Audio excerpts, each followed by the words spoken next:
കോടതി വിധി വന്നതിന് ശേഷം 15ാമത് തവണയാണ് കുടിയൊഴിപ്പിക്കലുമായി ബന്ധപ്പെട്ട് അവിടെ ഈ കമ്മീഷനും അതേപോലെ തന്നെ പോലീസും ഒക്കെ എത്തുന്നത്. 14 പ്രാവശ്യവും ഗവൺമെൻറ്റിൻ്റെ ഭാഗത്തുനിന്ന് ഒരു ഇടപെടലും ഉണ്ടായിട്ടില്ല. ഇന്നിപ്പോൾ സമരവുമായി ഇറങ്ങിയിരിക്കുന്ന ചില ആളുകൾ അന്നവിടെ ജനപ്രതിനിധിയായിരുന്നു, അവിടെ MLA ആയിരുന്നു. അവരാരും സർക്കാരിൻ്റെ ശ്രദ്ധയിൽ പോലും ഈ വിഷയം ചൂണ്ടിക്കാണിക്കുകയോ അന്നത്തെ ഇടതുപക്ഷ ഗവൺമെൻറ്റായ മുഖ്യമന്ത്രി പിണറായി വിജയനെ കൊണ്ടൊരു കാര്യമോ ചെയ്യിക്കാൻ കഴിഞ്ഞിട്ടില്ല. ഈ പാവങ്ങളെ തെറ്റിദ്ധരിപ്പിച്ച് വീണ്ടും തെരുവിലിറക്കാൻ വേണ്ടിയാണ്. ഇത് എത്രയോ വേഗത്തിൽ തീർക്കാവുന്ന വിഷയമായിരുന്നു. ഈ സർക്കാർ അധികാരമേറ്റെടുത്ത് മണിക്കൂറുകളെ കഴിഞ്ഞുള്ളൂ. ഈ മണിക്കൂറിനിടയിലാണ് ഇവരുടെ വിഷയം ഗൗരവമായി കണ്ടുകൊണ്ട് ഇപ്പോൾ ഇത്രയും കാര്യങ്ങൾ വളരെ വേഗത്തിൽ കൊണ്ടുചെന്ന് എത്തിച്ചിരിക്കുന്നത്. ഇപ്പോൾ കോടതി പുനഃപരിശോധിക്കുകയോ അല്ലെങ്കിൽ ഇവർക്ക് അനുകൂലമായി വരികയോ ചെയ്തിരുന്നാൽ ആ നിലപാടിൽ തന്നെ ഗവൺമെൻറ് മുന്നോട്ട് പോകും. ഇവിടെ ജില്ലയുടെ ചാർജുള്ള ബഹുമാനപ്പെട്ട മന്ത്രി പറഞ്ഞതുപോലെ അല്ലാത്ത പക്ഷം ഇവരുമായി കൂടിയാലോചിച്ച് ഇവരെ വഴിയാധാരമാക്കാതെ ഇവരെ സംരക്ഷിക്കുന്ന നിലപാടായിരിക്കും ഈ സർക്കാർ ചെയ്യുക.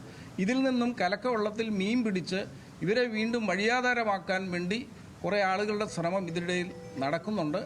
ആ ശ്രമത്തിൻ്റെ ഭാഗമായിട്ടാണ് കഴിഞ്ഞ ദിവസം അവിടെ അനിഷ്ട സംഭവങ്ങൾ ചെറിയ തോതിലും ഉണ്ടായത്.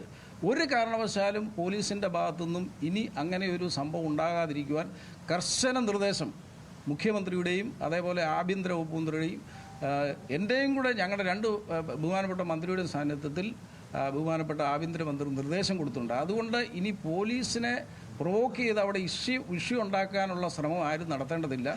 ഈ പാവങ്ങൾക്ക് നേരെ ഒരു കാരണവശാലും പോലീസിൻ്റെ ഒരു അതിക്രമവും ഇനിയുള്ള ദിവസം ഉണ്ടാകത്തില്ല. അപ്പോൾ നിങ്ങൾ മാധ്യമങ്ങൾ മനസ്സിലാക്കേണ്ടത് ഇത് തീർക്കേണ്ട വിഷയമായിരുന്നു. എത്രയോ വർഷങ്ങൾക്ക് മുമ്പ് കോടതി വിധി വന്നു. അപ്പോഴൊന്നും ഇടപെടാൻ ഗവൺമെൻറ് ഇല്ലായിരുന്നു, ഇവരാരും ഇല്ലായിരുന്നു. ഇപ്പോൾ UDF ഗവൺമെൻറ് ഇവരുടെ വിഷയം ഏറ്റെടുത്തിരിക്കുന്നു, കോടതിയെ സമീപിക്കുന്നു. ഇനി കോടതിയിൽ നിന്ന് അനുകൂലമായ തീരുമാനമുണ്ടായില്ലെങ്കിൽ അപ്പോൾ ആലോചിച്ചിട്ട് ഇപ്പോൾ ഈ ജില്ലക്കാരൻ തന്നെയാണ് മുഖ്യമന്ത്രി, ഈ പ്രദേശം നന്നായിട്ടറിയാം.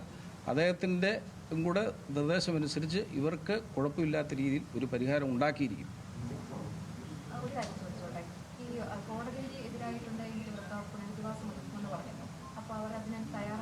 അല്ലാതെ അവരുമായിട്ട് നമ്മൾ കോടതിയിൽ ഞങ്ങൾക്ക് വിശ്വാസമുണ്ട്.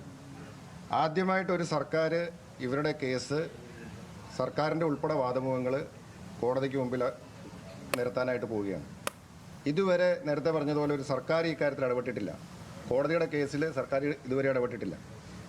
സർക്കാർ അതിനകത്ത് ഇടപെടുമ്പോൾ സർക്കാരിൻ്റെ വാദമുഖങ്ങൾ കോടതി കേൾക്കും എന്നുള്ള പ്രതീക്ഷയാണ് ഞങ്ങൾക്ക്. കോടതിയിൽ വിശ്വാസമുണ്ട്.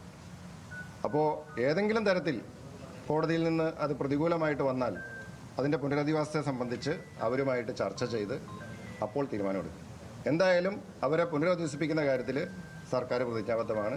അത് മുഖ്യമന്ത്രി തന്നെ ഉറപ്പ് നൽകിയിട്ടുള്ളതുമാണ്. ഈ ചർച്ചയിൽ നിങ്ങൾ തൃപ്തരാണോ സർ? ഞങ്ങൾ ഇപ്പോൾ സംസാരിച്ച കാര്യത്തിൽ തൃപ്തികരമാണ്. സാറ് പറഞ്ഞ രീതിയിലൊക്കെ ഞങ്ങൾ സമ്മതിച്ചിട്ടുണ്ട്. ഞങ്ങൾക്ക് തൃപ്തികരമാണ്. ഇനി നാളെ പോലീസ് വരില്ല, അങ്ങനെ ഉള്ള കാര്യങ്ങൾ സംസാരിച്ച് ഞങ്ങൾക്ക് വളരെ ഹാപ്പി ആയിട്ടാണ് ഞങ്ങളിപ്പോൾ ഇവിടുന്ന് ഇറങ്ങാൻ പോകുന്നത്. Okay, thank you. ഓക്കെ.